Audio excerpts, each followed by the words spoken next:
Good morning. Um, so this is a vlog because I'm way too tired to type this all up right now. I just got done with my sleep study and I'm back at home. Um, my hair is full of glue, so is my face. Still have to get some of this stuff off. Um, that was rough. That was very rough. Um, So I was told to arrive at the hospital at 7:30 last night, um, which is really early for me. I typically don't fall asleep till midnight at the soonest. Pretty frequently, 1, 2 a.m. in the morning is when I actually fall asleep. So when I was told to get there at 7:30, I kind of thought, oh, this is pointless. That's not going to happen if you want me to be asleep by 9 p.m. Well, what ended up happening is I actually didn't get ready to fall asleep until 11. So I arrived at 7:30 and I sat with the lab tech for probably an hour and we went over all of the questions. She already had my paperwork that I filled out at home, but she had a lot of questions based on that paperwork that she had to answer. Um, the questions were not hard to answer,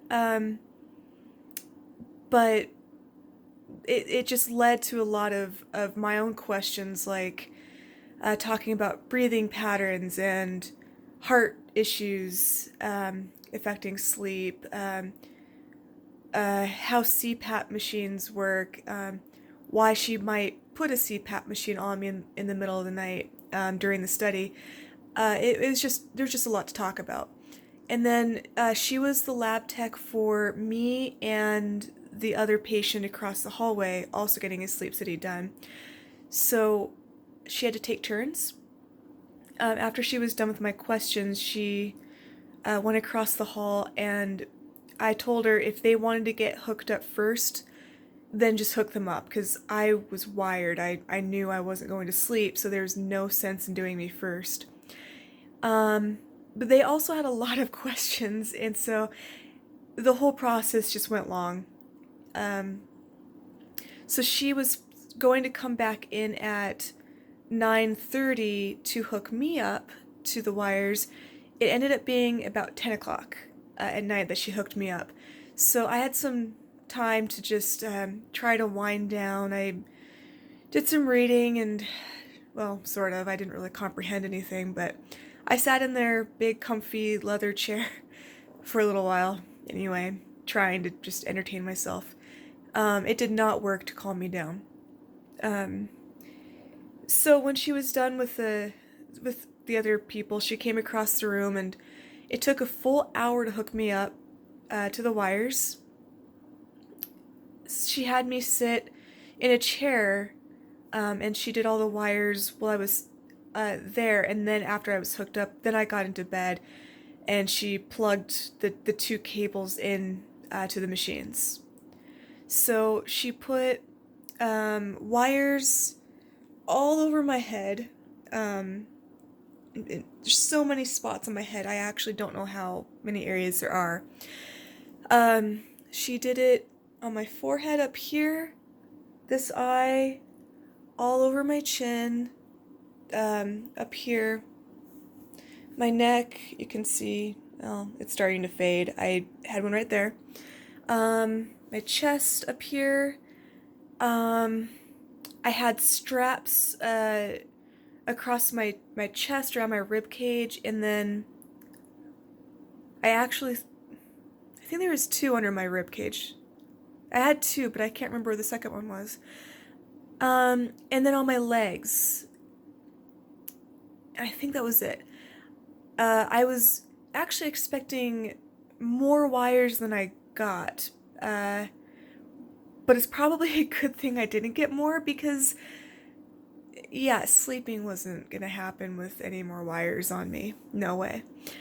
Uh, I am so tired. So, I took my sleeping pills, and when I say sleeping pills, I'm not on a prescription.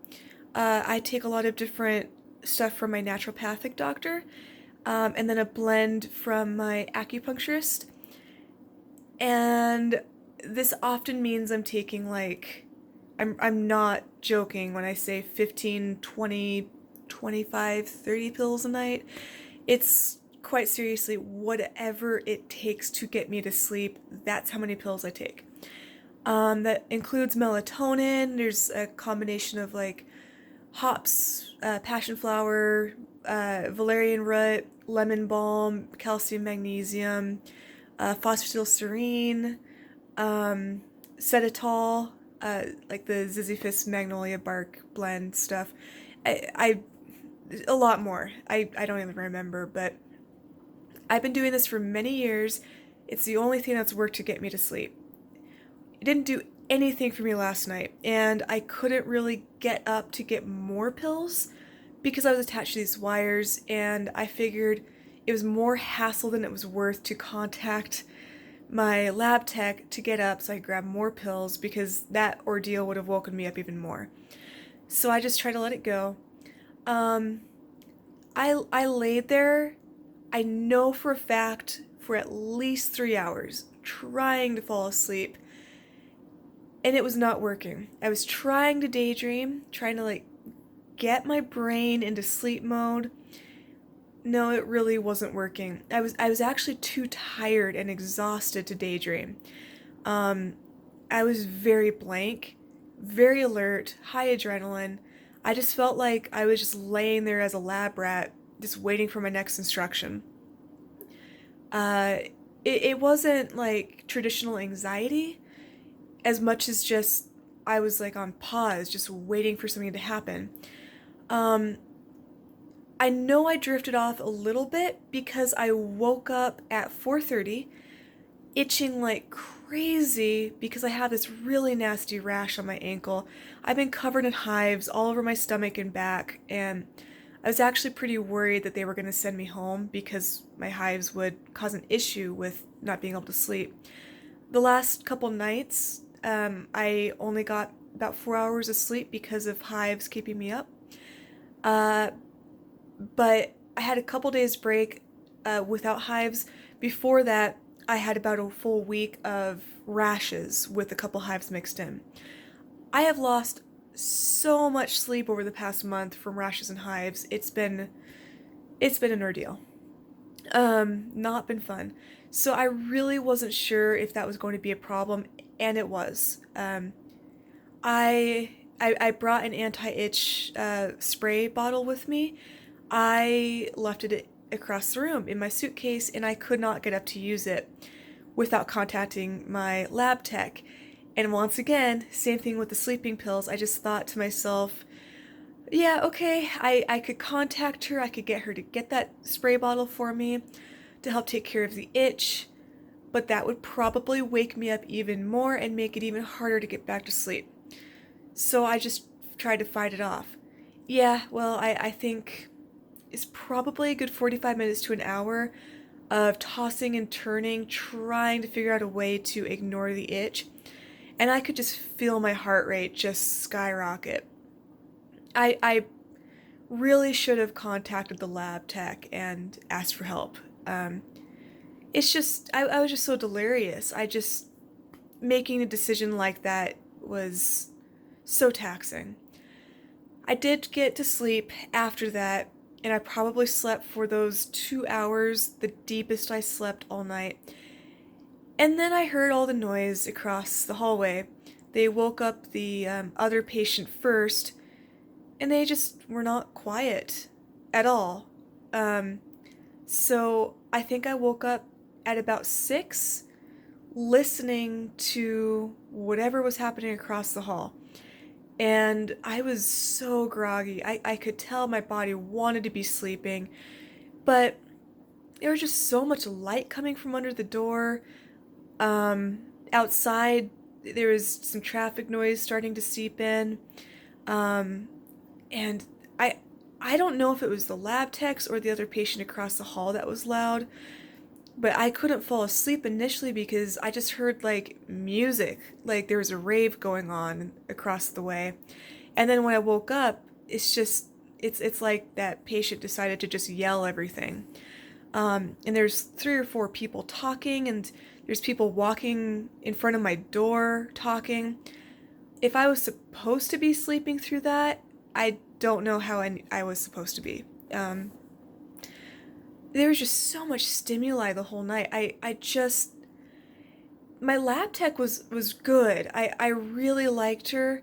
I actually went to college with her, so that was a little strange.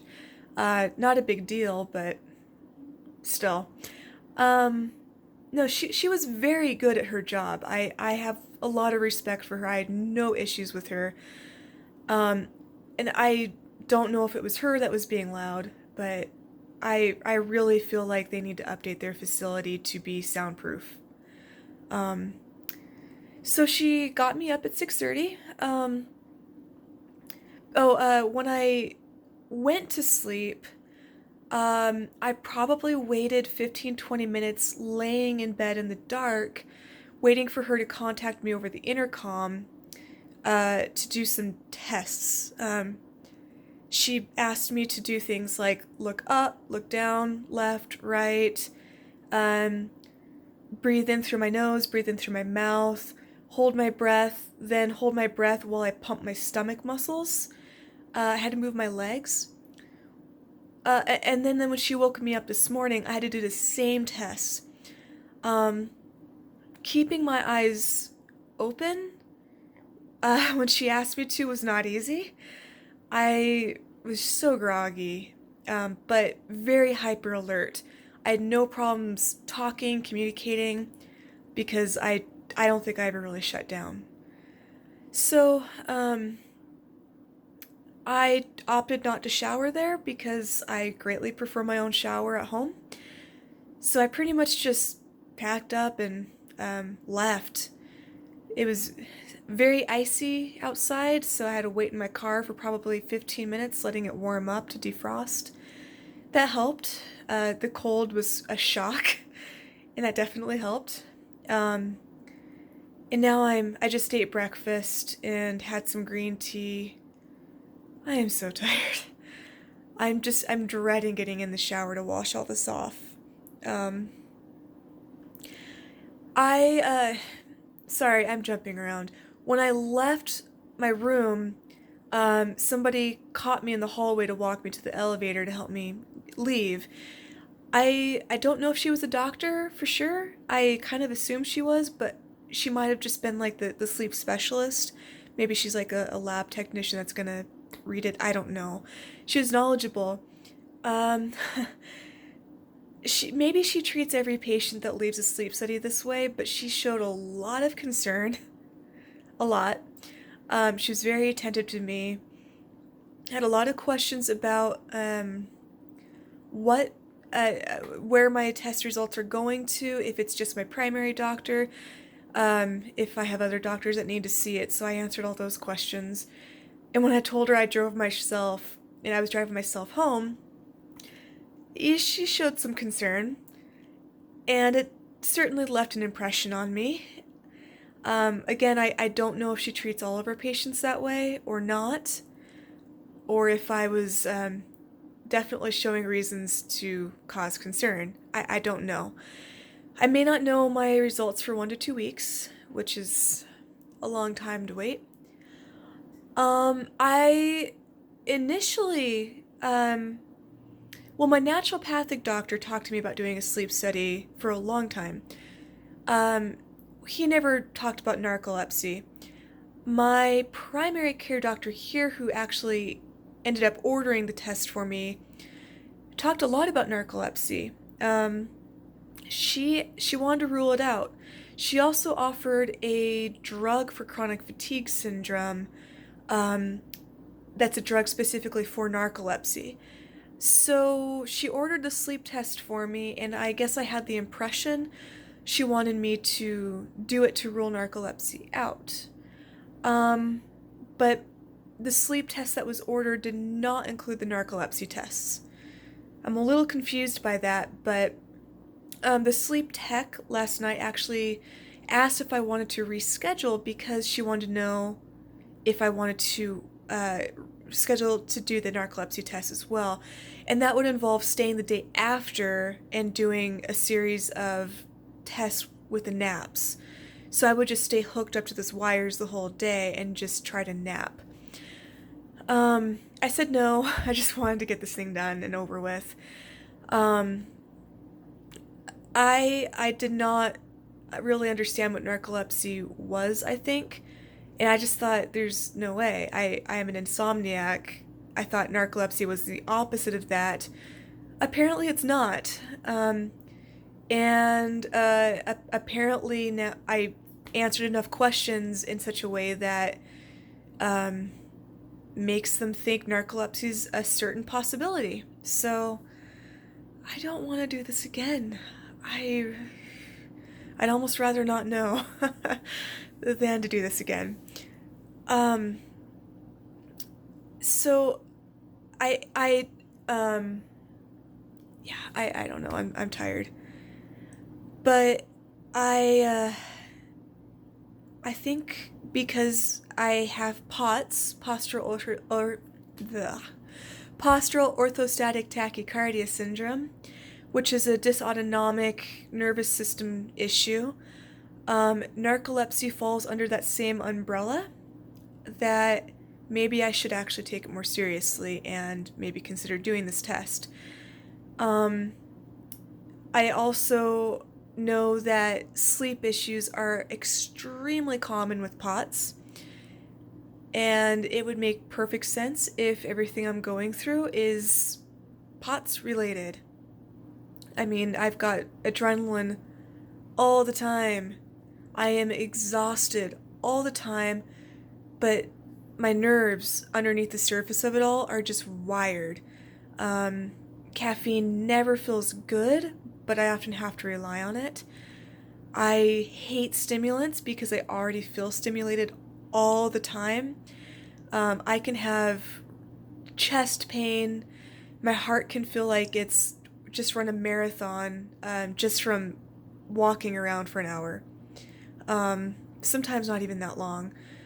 Um, I frequently am like stuck in a daydream during the day, but falling or trying to like lay down and take a nap is impossible. It's just not going to happen. I will not sleep.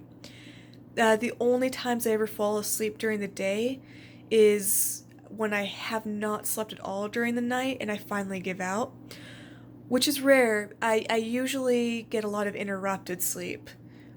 Or when I am sleeping, I might get like 8 to 9 hours on a good night.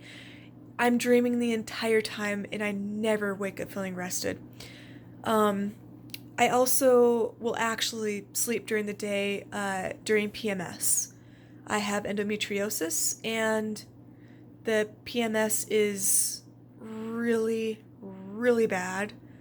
I mean, like, really bad. Um, and it can cause extreme exhaustion that just knocks me out. There is nothing left over to have adrenaline or anxiety. I just crash. Um, so even doing a narcolepsy test, trying to take naps during the day, I I think that's ludicrous. I think it would be a waste of my time. I'm not going to sleep. That sounds completely impossible. Um, However, I didn't really sleep much last night. Um, could I fall asleep right now? No, that would not happen. Um, I hope this helped. If you are considering a sleep study and you are like me, you have POTS. Oh, there is a woodpecker out on my window. Anyway, if you have endometriosis, POTS, chronic fatigue syndrome, inappropriate sinus tachycardia, insomnia, um, multiple chemical sensitivities, possible mast cell activation disorders, which I'm getting tested for in January, um, high adrenaline like me. If you have these types of issues, you're like me, and you've been told to do a sleep study, this is my experience, and I have no idea if I recommend it or not. I will update this when I get my test results, and I'll let you know. If this comes back negative, I'm going to scream, because that was torture. I, see, when I'm at home and I'm not sleeping, I shouldn't, but I can put my blue light blocking glasses on, my hideous ones that look like welding glasses that don't fit me very well, but they work. They really work very well. I have a previous post about that. Um, I put those on and I play solitaire on my phone. Sometimes I get on a chat app and I'll talk to some of my friends across the world who are awake at that time. I probably shouldn't. I know it's stimulating. I'm not going to sleep anyway. I could not do any of that during my sleep study last night. They told me I could, and in my head I was thinking, no, I shouldn't do that because I just won't sleep at all, and I'm here to try to sleep. If I get on my phone, that's gonna just ruin the whole results. And every other sleep study center I looked at online to see what they recommend doing said phone must be off or don't even bring it with you the entire sleep study. And then here they're like, oh yeah, you can use your phone if you want to. What? Yeah, no. Um, so I opted not to do that, even though I would do it at home on a consistent basis. I'm starting to ramble, so I'm gonna get off. I will update you when I get my results. And I'm gonna try to get this off. She gave me a tip of conditioner first, let it soak in, and then get in the hot water. I don't know if I could stand up in a shower right now. I'm actually thinking of a bubble bath and soaking my head in it. I will let you know how that goes. Okay, peace out.